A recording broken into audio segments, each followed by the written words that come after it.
오늘 우리에게 주시는 하나님의 말씀은 사도행전 19장 21절부터 26절까지입니다. 이런 일이 있은 뒤에 바울은 마케도니아와 아가야를 거쳐 예루살렘으로 가기로 마음을 작정하고 나는 거기에 갔다가 로마에도 꼭 가보아야 하겠습니다 하고 말하였다. 그래서 자기를 돕는 사람들 가운데서 디모데와 에라스도 두 사람을 마케도니아로 보내고 자기는 얼마 동안 아시아에 더 머물러 있었습니다.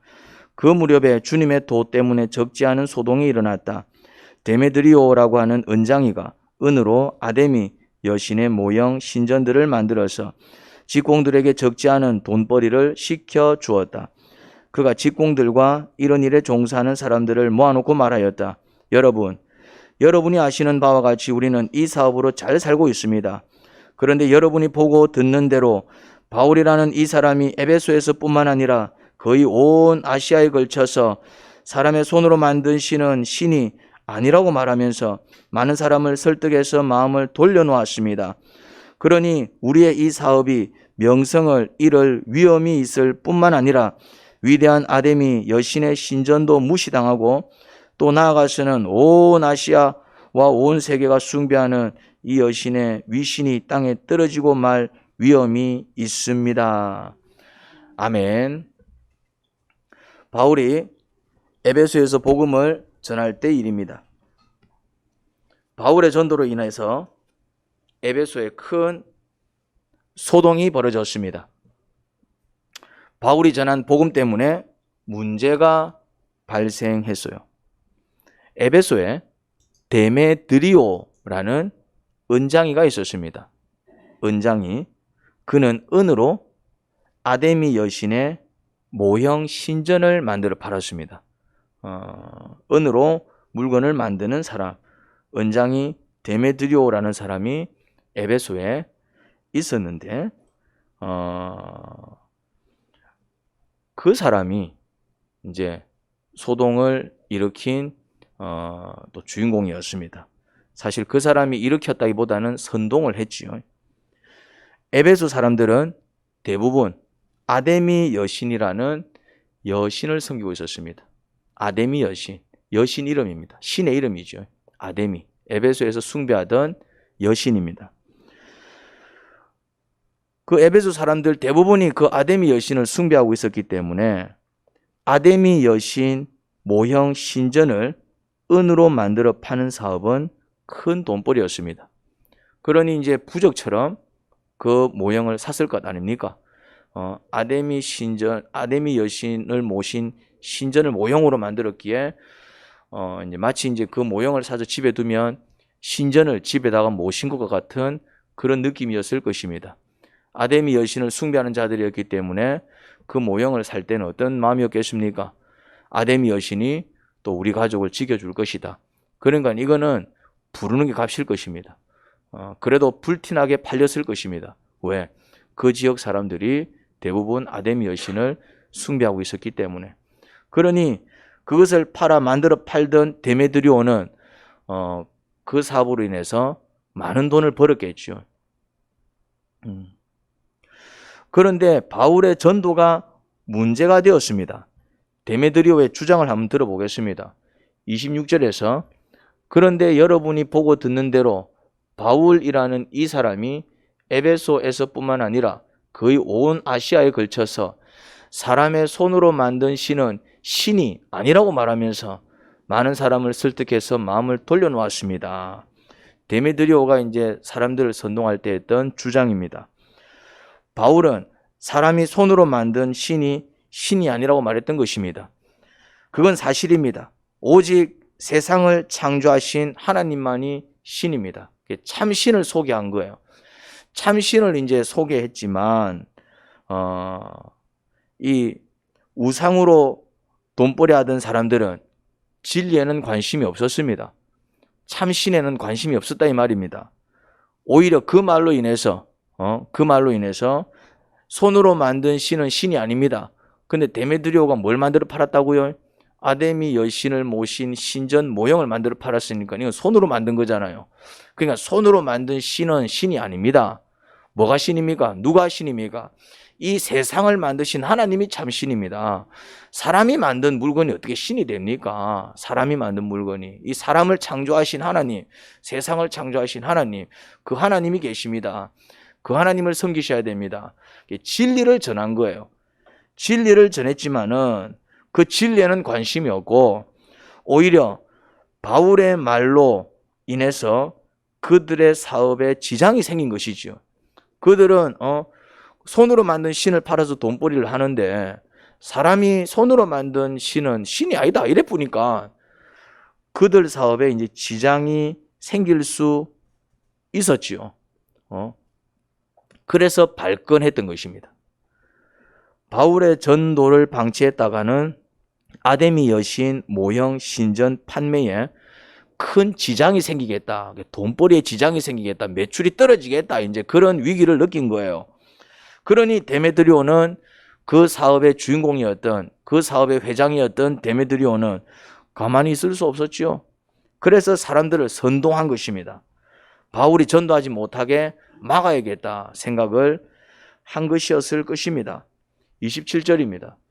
그러니 우리의 이 사업이 명성을 잃을 위험이 있을 뿐만 아니라 위대한 아데미 여신의 신전도 무시당하고 또 나아가서는 온 아시아와 온 세계가 숭배하는 이 여신의 위신이 땅에 떨어지고 말 위험이 있습니다. 이렇게 외치니 아데미 여신을 숭배하던 에베소 사람들이 어땠겠습니까? 같이 격분했겠지요. 그들이 숭배하는 여신의 위신이 떨어질 수도 있다니까 이제 이들은 그 말에 이제 선동이 되어가지고 같이 격분한 것입니다. 28절입니다. 거기에 서 있는 사람들이 이 말을 듣고 격분해서 에베소 사람의 아데미 여신은 위대하다고 소리를 질렀다. 사람들이 이제 이렇게 외친 거예요. 그래서 도시는 큰 혼란에 빠진 것입니다. 한두 사람이 아니라 많은 사람들이 아데미 여신은 위대하다 이제 선동을 당해가지고 이제 막 흥분해가지고 같이 외쳐대니 도시가 한순간에 혼란스러워진 것입니다. 29절입니다. 그래서 온 도시는 큰 혼란에 빠졌고 군중이 바울의 동행자들인 마케도니아 사람 가이오와 아리스다고를 붙잡아서 한꺼번에 극장으로 몰려 들어갔다. 데메드리오가 계획한 대로 되었습니다. 데메드리오는 이걸 계획했죠. 뭘 계획했다고요? 자기가 손 안 쓰고 군중이 움직여서 이 바울의 일행을 흩어버리는 것. 그들이 더 이상 전도하지 못하게 방해하는 것. 그래야 자기 사업이 여전히 잘 될 테니까요. 그래서 이제 도시에는 큰 소란이 벌어졌고 그걸로 바울의 사역은 크게 방해를 받았습니다. 바울은 아마 또 상심의 기회가 됐을 것입니다. 바울은 사실 다른 사람 사업 망치려고 이 말을 한 건 아니었습니다. 오히려 자기 이익을 위해서 이 일을 한 게 아니었다고요. 무엇을 위해서 이 일을 했습니까? 내가 구원받았듯이 여러분들도 구원받으세요. 내가 이제 천국 갈 텐데 여러분들도 같이 천국 가요. 나도 이제 죄용서 받았듯이 여러분들도 죄용서 받으세요. 복음을 전한 것이죠. 복음을. 그러니까 자기가 이 일을 해갖고 떼돈을 벌겠다 그것도 아니잖아요. 바울이 오히려 참 여전히 어둠 속에서 헤매고 있고 죄악 가운데서 헤매고 있고 저주 가운데서 헤매고 있는 이 불쌍한 영혼들을 어떻게든 한번 건져보겠다고 그들을 주님께로 인도하겠다고 이렇게 주님을 위해서 일한 자요. 영혼을 구원하기 위해서 헌신한 자인데 또 어떤 일이 벌어졌습니까? 오히려 사업을 방해한다 여기고 바울 일행을 나쁜 놈으로 몰아버리면서 이렇게 또 이제 큰 혼란이 벌어진 것입니다. 전도는 또 크게 방해를 받았지요. 이제 이런 일이 한두 번이 아닙니다. 바울은 가는 곳마다 이런 일을 많이 겪었어요. 그러니 바울은 또 그 마음이 어땠겠습니까? 또 절망이 되고 상심이 되고 아마 이런 생각을 했을 것입니다. 왜 또 이런 일이? 왜 또 이런 일이? 왜 맨날 이런 일이 벌어지지? 여러분, 근데 이게 인생입니다. 인생이라는 게 살면 살수록 살만 나는 게 아니라 왜 맨날 이런 일이 벌어지지? 하게 되는 게 인생인 것 같습니다.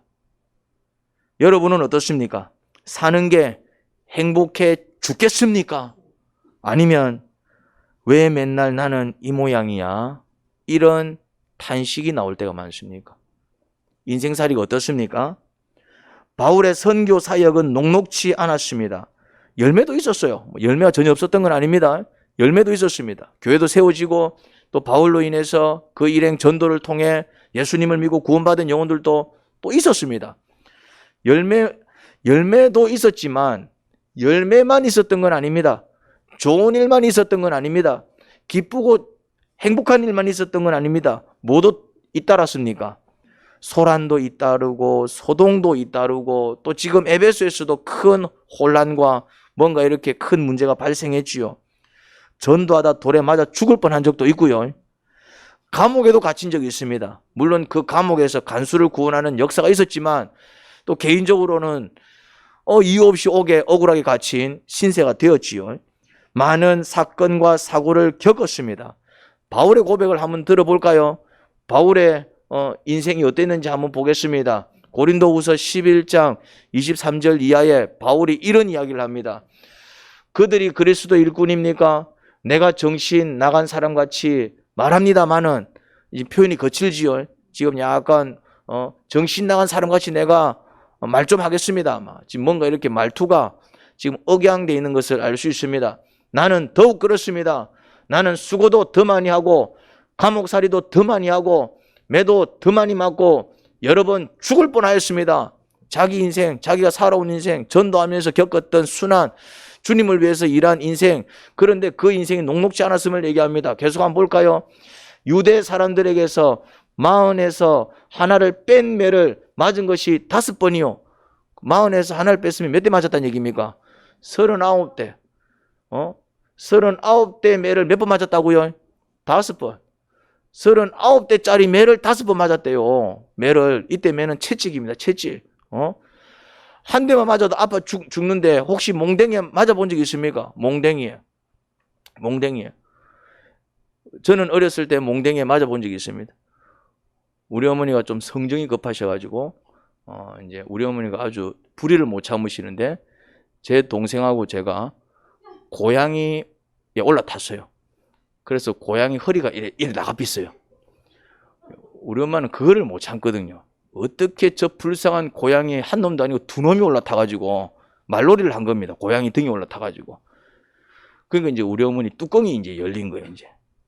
그래갖고 이제, 어렸을 때, 아주 어렸을 때. 우리 어머니 이제 교회 나가기 전입니다. 그래, 이제 그 몽둥이가 이제 그때 이제 장난감총이, 장난감총, 아이들 갖고 노는 장난감총 뒷판이 날아갈 때까지 제 동생하고 제가 이제, 그 고양이 등을 이 지경으로 만들어 놨다고 해갖고 이제 할렐루야. 근데 우리는 잘못해서 맞았지만은 그 이제 바울은 뭐 한두 대도 아니고 몇 대요? 40에서 하나 감한 그 매를 몇 번? 5번이나 엄청 두들겨 맞은 겁니다. 채찍으로 맞은 것이 3번이요. 돌로 맞은 것이 1번이요. 파선을 당한 것이 3번이요. 밤낮 꼬박 하루를 망망한 바다를 떠다녔습니다. 뭐 이런 경험도 했고요. 자주 여행하는 동안에는 뭐 강물의 위험과 강도의 위험과 동족의 위험과 뭐 이방 사람의 위험과 도시의 위험과 광야의 위험과 바다의 위험과 거짓 형제의 위험을 당하였습니다. 수고와 고역에 시달리고 여러 번 밤을 지새우고 줄이고 목마르고 여러 번 굶고 추위에 떨고 헐벗었습니다. 바울이 전도하면서 겪은 일들입니다. 여러분은 이런 일들을 겪으면 어떻게 하시겠습니까? 계속 전도하시겠습니까? 세상사 쉬운 게 없는 것 같습니다. 다들 살아가는 것을 보면 하나같이 죽을 맛이래요. 하나님의 일을 하는 사람조차도 그 인생을 들여다보니 녹록치만은 않았습니다. 하나님의 일을 하니까 더 근사하고 멋진 인생 살지 않았을까? 하나님의 일을 하던 그 사람들조차도 이야기를 들어보니까 정말 힘든 인생을 살았더라고요. 그런데 세상을 살아가는 많은 사람들, 아니 대부분, 아니 어찌 보면은 모두가 살아가는 인생이 어떻다고요? 다들 살아가는 것을 보면 하나같이 죽을 맛이랍니다. 특히 이제 지금 코로나로 인해서 다들 더 이제 곡소리를 내는 것 같아요. 사는 게 아니다. 뭐 어떤 분은 또 이렇게 자영업 하시는 분들 중에 정말 이렇게 생활고 견딜 수 없어가지고 장사는 안 되지, 사람은 없지, 방역 단계는 자꾸 높여지지, 뭐 이렇게 뭐 그러니까 이제 뭐 또 자살한 사건도 나오고 하여튼 엉망진창입니다. 엉망진창. 이래 살아서 뭐하노? 막 그런 생각 한 번도 안 해본 사람이 혹시 있을까요? 이래 살았으면 뭐하노? 우리 교회는 이 생각 한 번도 안 한 사람이 한 사람 있기는 있습니다. 이 앞에 앉아 있습니다. 아주 이제 고민 없이 살아갑니다. 결혼 말라노? 애 말라놨노? 아주 자기 인생 자유를 누리면서 많은 사람들은 힘든 하루하루를 살아가고 있습니다. 애 키운다고 그러고 이제 뭐 이래 또 가정을 이끌어가기 위해서 하여튼만 고군분투하면서 하루하루 살아가는 게 쉽지 않습니다. 우리는 다들 연약합니다. 우리가 어떻다고요? 연약합니다. 그래서 사는 게 힘듭니다. 사는 게 왜 힘들다고요? 연약해서. 그리고 또 다른 이유가 있습니다. 우리가 살아가는 세상이 악합니다. 세상이 어떻다고요? 악합니다. 장사를 해보면 더 느낌이 옵니다. 장사를 하면은 손님들을 상대합니다. 어떻습니까? 간이고 슬기고 다 빼놓고 장사해야 됩니다. 왜 그럴까요? 그거 하나 이제 팔기 위해서. 그런데 이제 그거 하나 팔기 위해서 어떻습니까? 참 더럽고 아니 꼽아서 못해 먹겠다 이런 생각이 막 골천번은 더 들지만 어떻게 합니까? 먹고 살아야 되니까네. 우리가 살아가는 이 세상이 선하지 않습니다. 물론 착한 사람들도 있지만은 많은 사람들을 상대하다 보면은 어떤 느낌이 듭니까? 참 더럽고 아니 꼽아서 못해 먹겠다 막 이런 생각 들 때가 많습니다. 그래서 사는 게 힘듭니다. 우리 자신이 얼마나 연약한지 빨리 깨달아야 됩니다. 아, 내가 연약하구나. 그래서 사는 게 힘들구나. 내가 참 연약한 존재구나. 자신이 연약한 존재라는 사실을 빨리 깨달으셔야 돼요. 그거 깨닫지 못하고 악으로, 덕으로, 깡으로 막 이래 살면 어찌 된다고요? 더 이제 악해지고 더 이제 막 깡만 늘고 더 이제 사람이 독해집니다. 아, 내가 연약한 존재구나. 내가 위로가 필요한 자구나. 그거 빨리 깨달으셔야 돼요. 그리고 우리가 살아가는 이 세상이 얼마나 악한지 빨리 깨달아야 돼요. 사람들이 왜 저러지? 왜 맨날 저 모양이야? 왜 나한테 이러지? 왜 나는 맨날 이런 일을 당해? 이러면 막 끝도 없어요. 뭘 빨리 깨달아야 된다고요? 그래, 세상이 악하구나. 세상이 악하구나. 내가 살아가는 이 세상이 선하지 않구나. 그래서 이런 일도 겪고 저런 일도 겪는구나. 그거 빨리 깨달으셔야 돼요. 그리고 또 한 가지를 더 깨달으셔야 됩니다. 뭐 깨달아야 될까요? 나 자신도 악하다는 사실을 깨달으셔야 돼요. 많은 사람들이 나는 내가 악한 줄 잘 몰라요. 내가 악한 줄 잘 몰라요. 나는 남이 나한테 상처 주는 거는 잘 느끼는데 저 인간 나한테 왜 저래 하는데 내가 다른 사람들한테 상처 주는 거는 잘 못 느낍니다. 내가 많은 사람들로부터 상처받잖아요. 남편으로부터 상처받고 부모로부터 상처받고 심지어 자녀들한테도 상처받고 같이 신앙생활하는 또 이렇게 또 성도들한테서도 상처받고. 근데 그거 압니까? 나도 내 남편한테 상처 주고 있고 나도 내 새끼들한테 상처 주고 있고 나도 내 주변 사람들한테 상처 주고 있다는 사실은 잘 모릅니다. 서로가 악하다 이 말입니다. 연약하지만 또 서로가 악해요. 내 옆에 있는 사람은 내가 참 고약한 사람인 줄 압니다. 근데 나는 몰라요. 그래서 우리가 살아가는 이 땅의 삶은 고달플 수밖에 없습니다. 그래서 뭐가 필요하냐면은 안식이 필요합니다. 그래서 안식이 필요하다니까. 안식이. 자꾸 도구로 깡으로 악으로 살면 안 되고, 물론 열심히 사는 건 맞지만은 내가 자꾸 연약하다는 것을 인정하지 않고 나 해낼 수 있어. 자꾸 이렇게 악으로 도구로 깡으로 이렇게 살면은 부러집니다. 내가 연약하다라는 사실을 인정하고 내가 살아가는 이 세상이 악하다라는 사실을 빨리 깨닫고, 그리고 나 또한 악함을 깨닫고, 우리는 그래서 이 땅을 살아가는 우리의 인생이 고달플 수밖에 없음을 인정하고 뭘 찾아가야 된다고요? 안식을 찾아가야 돼요. 안식을. 쉬줘야 된다 이 말이에요. 쉬줘야 돼. 하나님께서 안식일을 만드신 이유가 바로 그것입니다. 너희는 뭐가 필요하다? 안식이 필요하다. 안식이. 자꾸 그렇게 달린다고 될 일이 아니야. 막 돈 번다고 달리고 문제 해결한다고 달리고 뭐 한다고 달리고 이래 달리고 저래 달리고 그러다 부러지는 거야. 부러지는 거야. 물론 열심히 살아야 되지만은 열심히만 살아서 될 일이 아니라 뭐도 필요하다? 안식이 필요한 거야. 안식이. 그래서 엿새 동안 열심히 일하고 7일째는 아무 일 하지 않고 안식하는 거요. 누구 앞에서? 하나님 앞에서.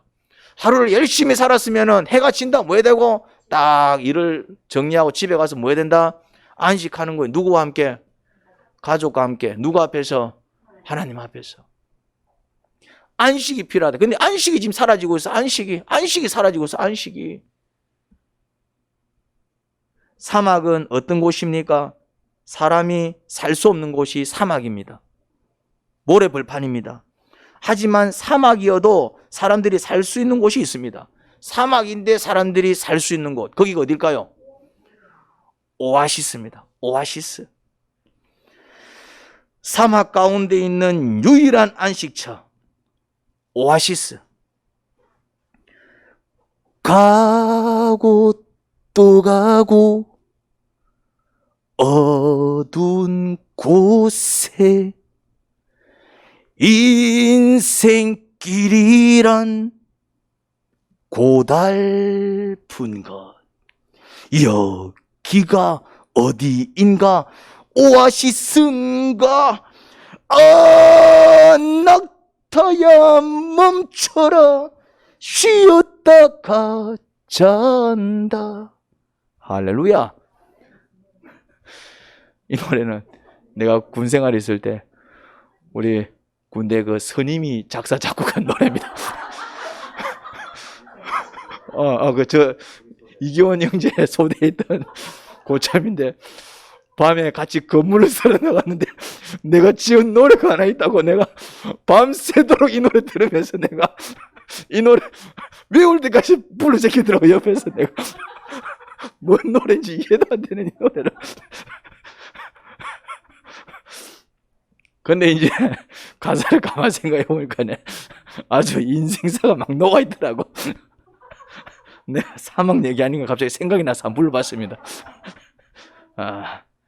내가 군대 23살 때 갔는데 23살 때 배운 노래입니다. 이 노래 아는 사람이 몇 명 안 됩니다. 그 고참이 작사 작곡하고 아이고 내가 전수받은 사람입니다. 오아시스. 낙타야 멈춰라. 쉬었다 가자한다. 오아시스.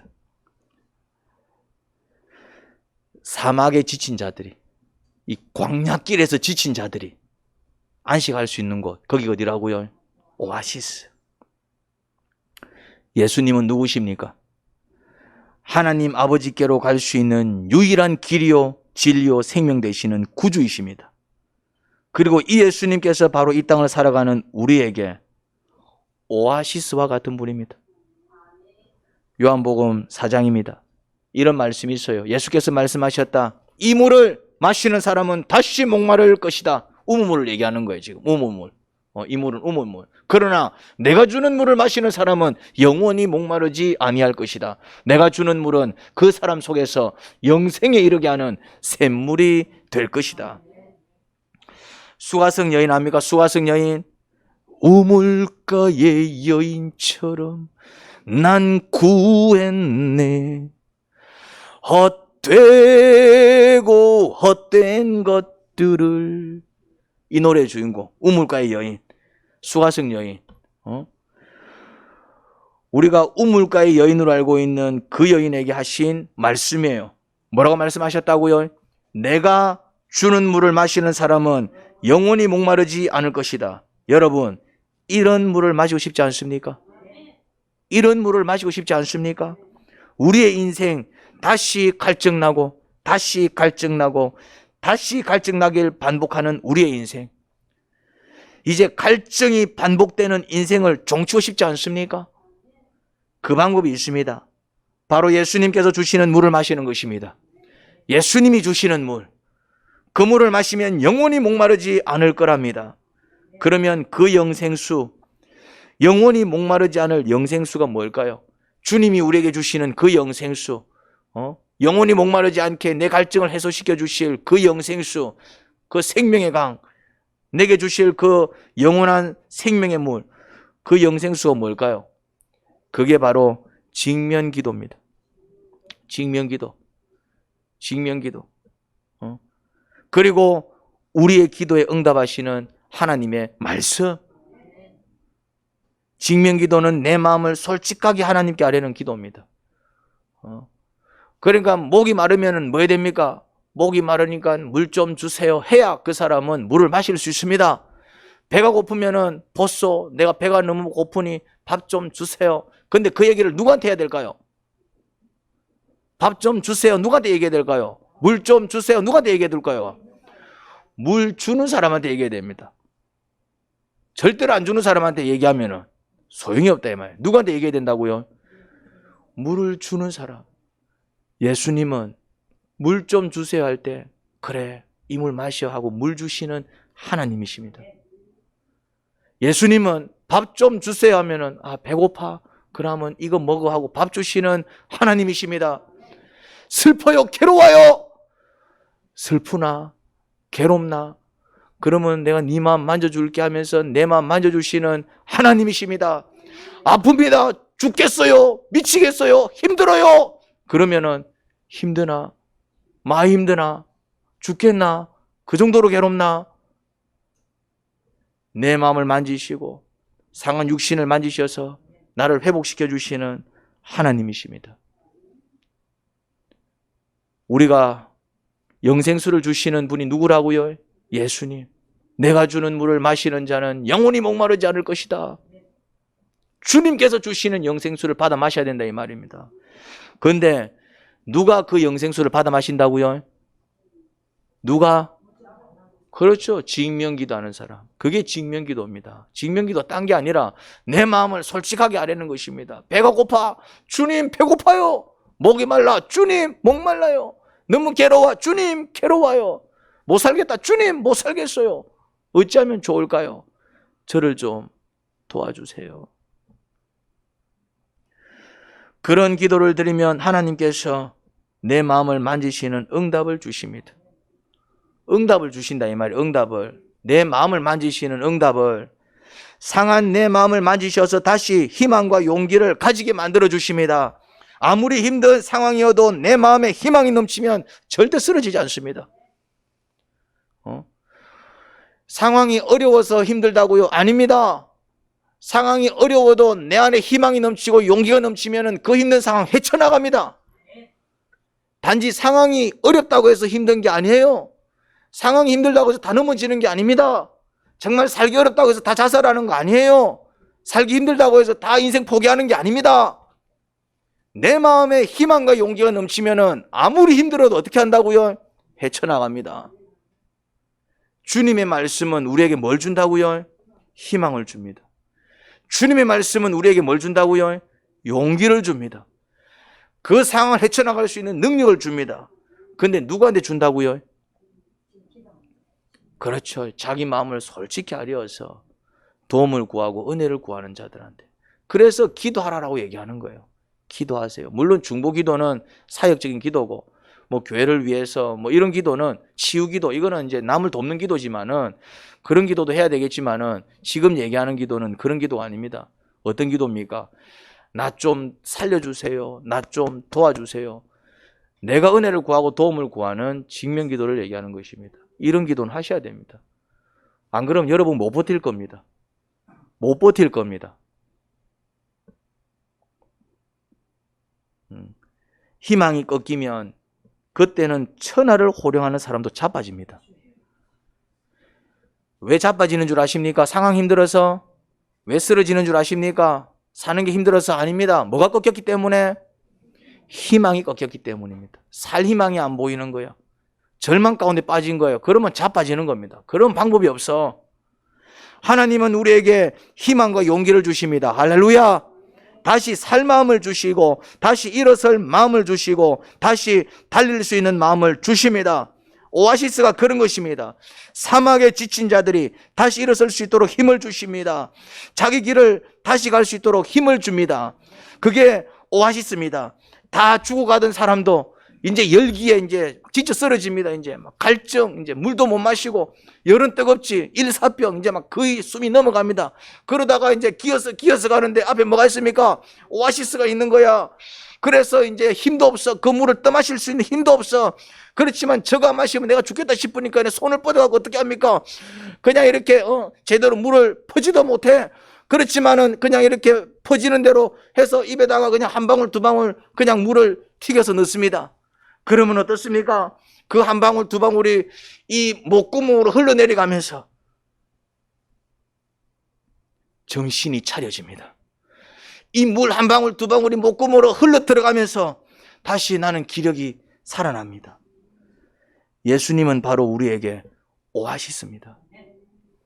이런저런 일로 다 죽어갈 때 다시 나를 일으켜 세워주시는 하나님, 다시 희망과 용기를 주셔서 내가 가야 하는 그 길을 가게 만드시는 하나님, 바로 우리의 구세주이십니다. 그 예수님께서 지금 여러분들을 만나주십니다. 그 예수님께서 지금 여러분들을 만져주십니다. 그 예수님께서 지금 여러분들에게 생수를 마시게 하십니다. 이거 마시라, 이거 마시라, 정차리고 이거 마시라, 이거 마시고 정차리라. 주님께서 마시게 하시는 그 생수를 거절하지 말고 벌컥벌컥 마시기 바랍니다. 주님께서 힘들어 이거 마시라, 이거 마시라, 주님께서 이거 마시라 하실 때 그 생수를 어떻게 하라고요? 벌컥벌컥 마시라. 눈치 보지 말고, 지금 내가 다 죽게 생겼는데 고상 들게 생겼습니까? 잠시만요, 컵에 따라주세요. 뭐 지금 죽게 생겼는데 지금 뭐 컵에 따라주게 생겼으면 그냥 벌컥벌컥 마셔야지. 나는 맥주잔에 따라주세요. 나는 소주잔에 따라주세요. 뭔 소주잔을 찾고 맥주잔을 찾아 그냥 막 벌컥벌컥 마셔야지. 지금 주실 때 벌컥벌컥 마시기 바랍니다. 공짜입니다. 그냥 마시세요. 그냥 마시세요. 할렐루야. 뭐 그 마신다고 때는 마시십시오. 줄 때 마시십시오. 제발 그냥 들이키세요. 무더운 여름날 목이 말라 딱 죽고 싶을 때, 혹시 그럴 때 없습니까? 무더운 여름날 이제 무더운 여름날 목이 말라가고 와 딱 죽겠다 싶을 때 카스 한 잔 마셔보셨습니까? 저는 목사라 맥주 한 모금 마시는 기회를 가져본 적이 없지만, 맥주를 즐겨 마시는 분들은 그때의 그 맛은 안 마셔본 사람들은 모른대요. 카스, 이름도 카스야. 그렇지 않나 봐요.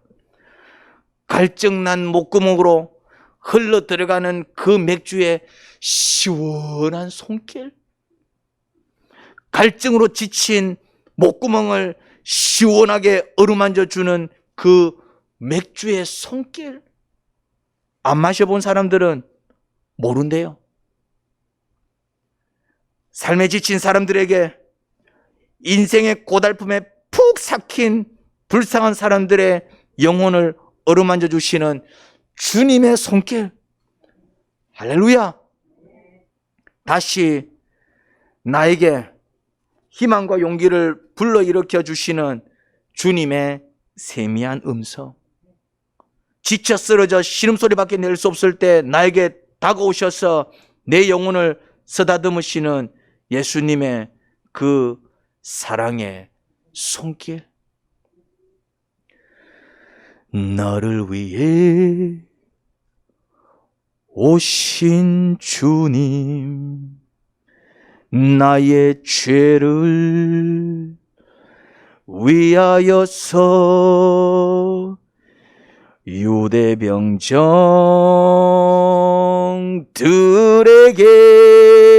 병정들에게 잡히시던 그날 밤에 아무런 말도 없이 우리에게 사랑을 보여주신 주님 예수, 십자가를 지셨네. 할렐루야. 이 시간 예수님께 여러분의 영혼을 맡기기 바랍니다. 여러분들의 영혼을 맡기기 바랍니다. 주님, 내 영혼 맡아주소서. 주님, 나에게 생수를 주시고 나에게 안식을 주세요. 하나님 아버지, 저희의 영혼을 예수님께 맡깁니다. 예수님 손 위에 저희의 영혼, 저희의 인생 올려놓으면 예수님께서 깨끗이 고쳐 쓰실 거예요. 상한 육신 고쳐주시고, 병든 마음 위로해주시고, 잘못된 습관 뜯어 고쳐주시고, 바른 길 걸어가게 하실 그 하나님, 예수님을 기대해 봅니다. 예수님 이름으로 기도합니다. 아멘.